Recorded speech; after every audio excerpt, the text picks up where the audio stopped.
Hi everyone. Thanks to this episode of Nick Egan Times. On this episode, we have an incredible artist. We have the talented singer and songwriter Maisy Kay. Maisy crossed the world from a small countryside of England to move over to Los Angeles 10 years ago to chase a dream and turn it into a global career.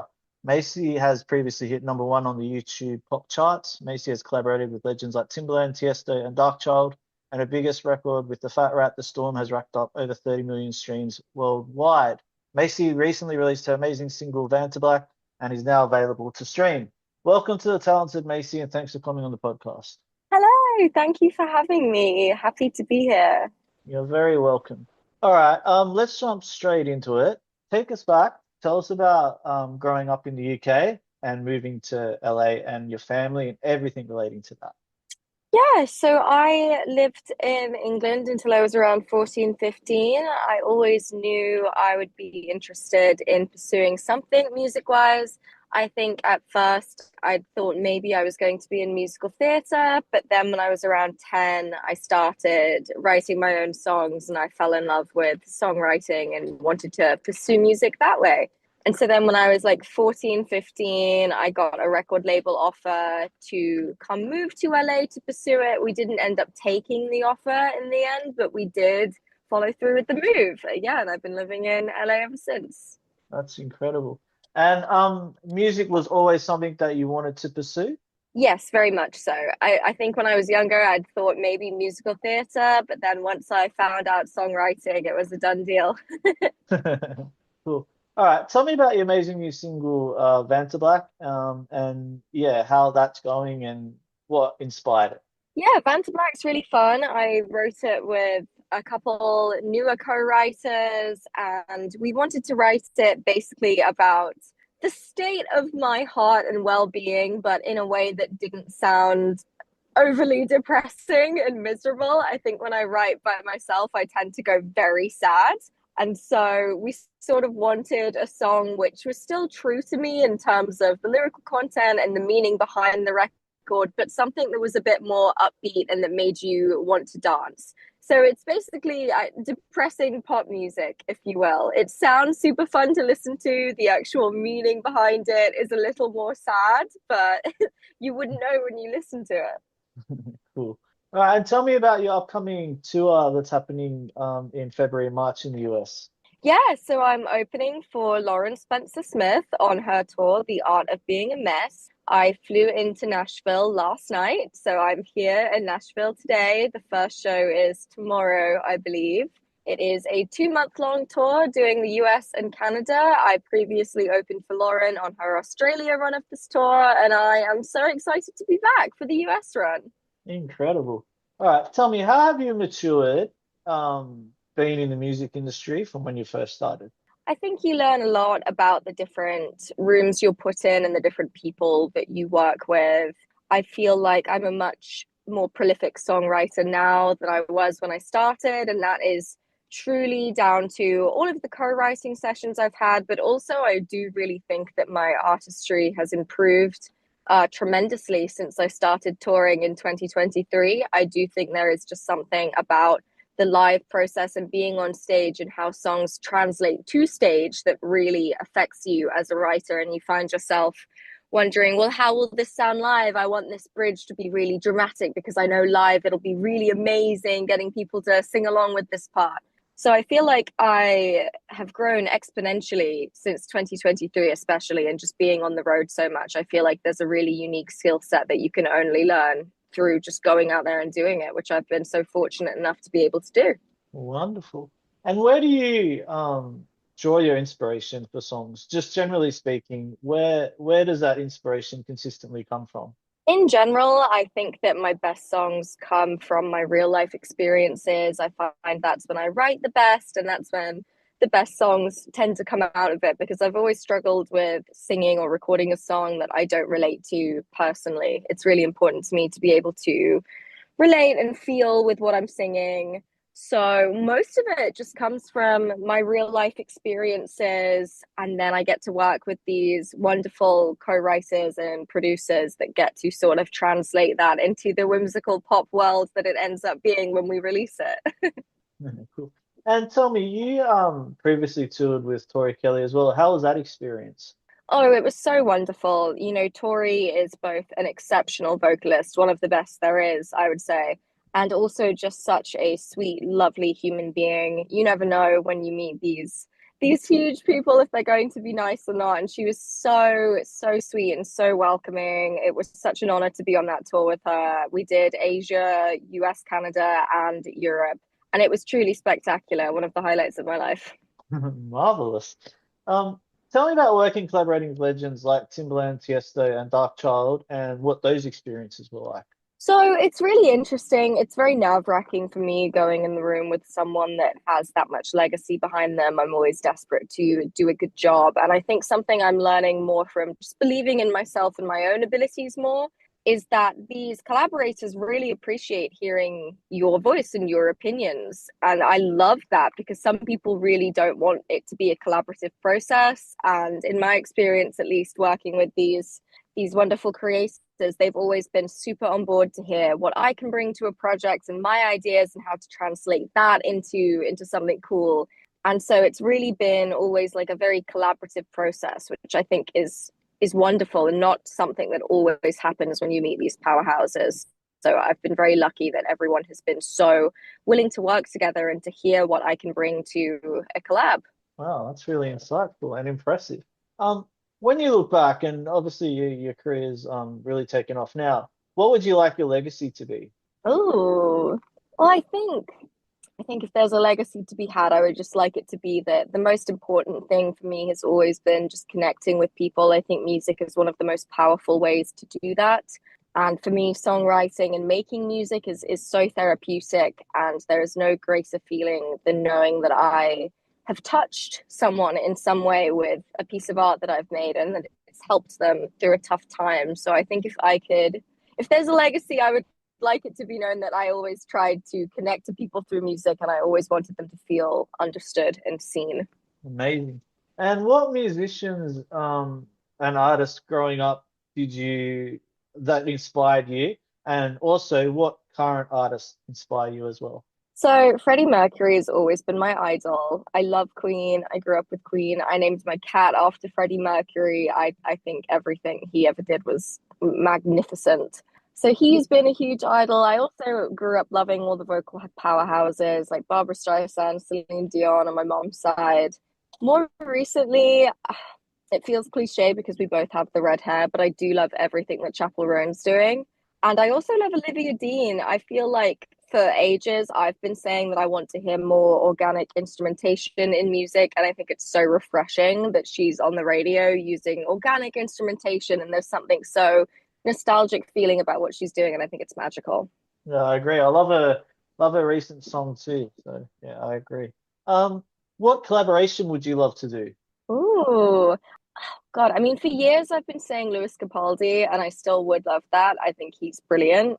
I think see something with Chapel would be so fun, but I don't know if it's too similar because we both have the red hair and the love of costumes. But I think it would be so cool to get to do something with her. Awesome. What's the best compliment you've ever received? Ooh, the best compliment I've ever received. Oh God.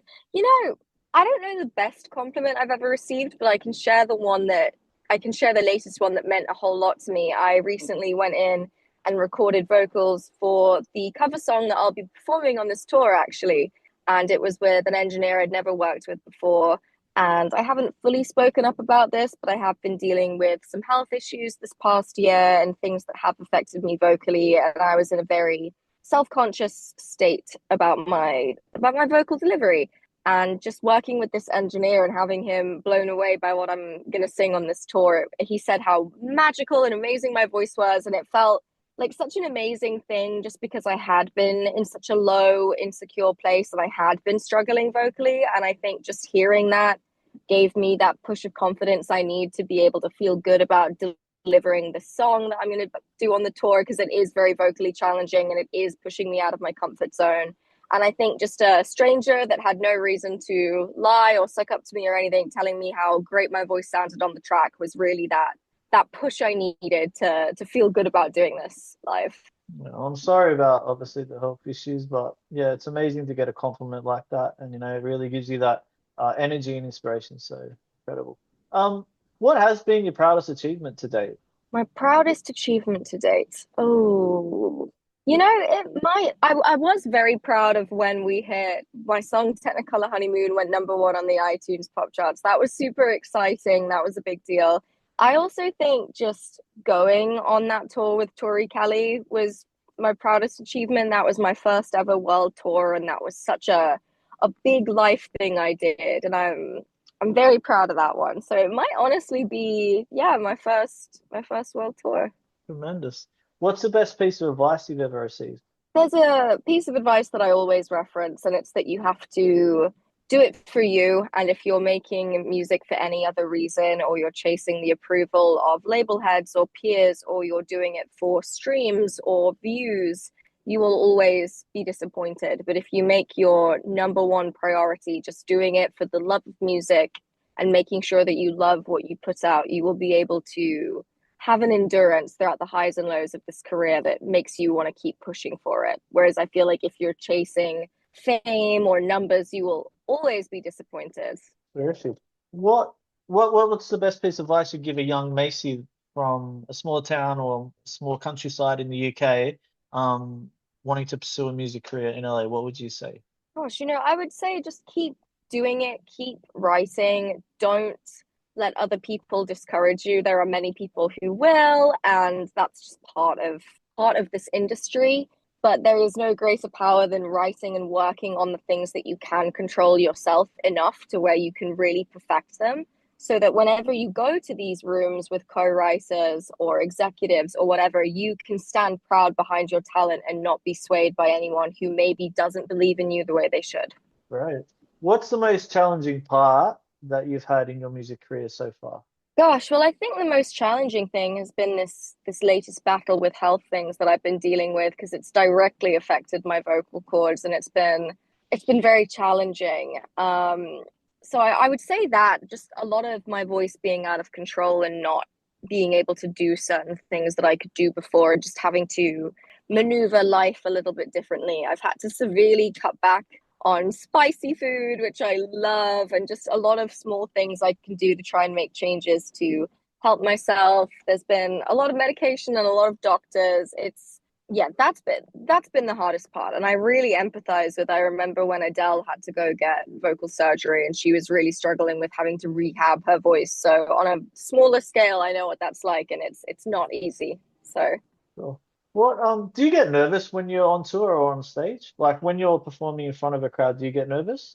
it really depends. I feel like I get very scared the first show of every tour. And then once I go out there and I feel reassured that people like the set and people like what I did, I feel a little better and then I sort of get into the groove of doing it because you do it so much. But I will say I'm definitely nervous about this new song I'm going to be performing live just because it is pushing myself out of my comfort zone. So I imagine I'll be nervous about that for at least a good few shows before I get used to doing it. Cool. What's the most meaningful failure you've had in your career so far? The most what, sorry? Meaningful failure you've had in your career so far? What's something that, you've had a failure Ooh. that, yeah, really taught you? Well, I would even say just not going with this original record label that we got the offer from when we moved. I considered that a huge failure, and I was so devastated at the time. And my family tried to explain that, they were wanting me to keep my creative control and to figure out who I was and not have a giant label head try and tell me.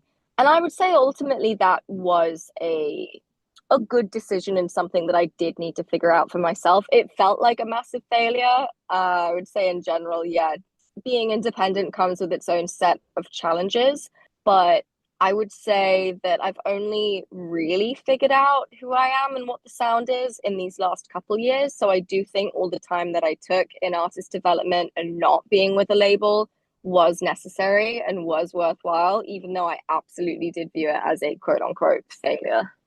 Wow, that's an incredible answer. Thank you for sharing. What inspires you daily? Thank you. I listen to so many brilliant songs that move me to tears. And I think what a amazing thing it is to be able to do that with other people and to be able to bring that out in people.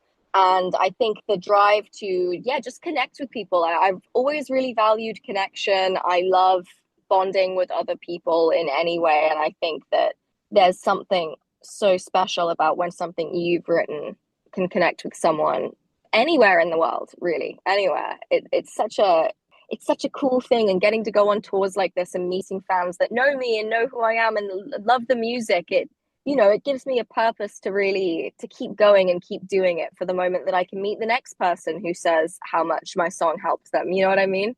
So I would say that's my biggest daily drive, is just that longing for connection and that fulfillment I get from knowing that I helped someone through something. Yeah, fascinating. All right, if you're 18 again and you could change anything, it can be personally or professionally, what would you change? I could change anything. Ooh, oh gosh. This is I could change anything. Okay, if I could change anything about myself, I would change how much I don't like making content, like social media content, because that is such a part of the modern day, job in this industry. You're supposed to post a lot, and oh God, I hate posting and I hate being online, and that whole part of it really puts me off. But I know it's the thing to do, and I know my social team would be so much happier if I if I was a bit better at it. So I think I'd make myself one of those people who treat social media like their job, and who's like super on it and makes all this content every day, and my team would be so happy.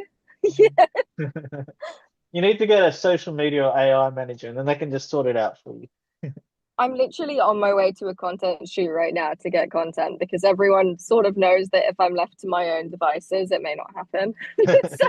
So we do shoots so we can get stuff. Great. Macy, thank you so much for your time and coming on. I do appreciate it. And yeah, I wish you nothing but the best with your new single, your upcoming tour, and yeah, everything that's relating to that. And your future, it's incredible the trajectory you're on as well. Oh, well, thank you so much. I really appreciate that. You're welcome. All the best. Thank you. Take care. Bye. Hey.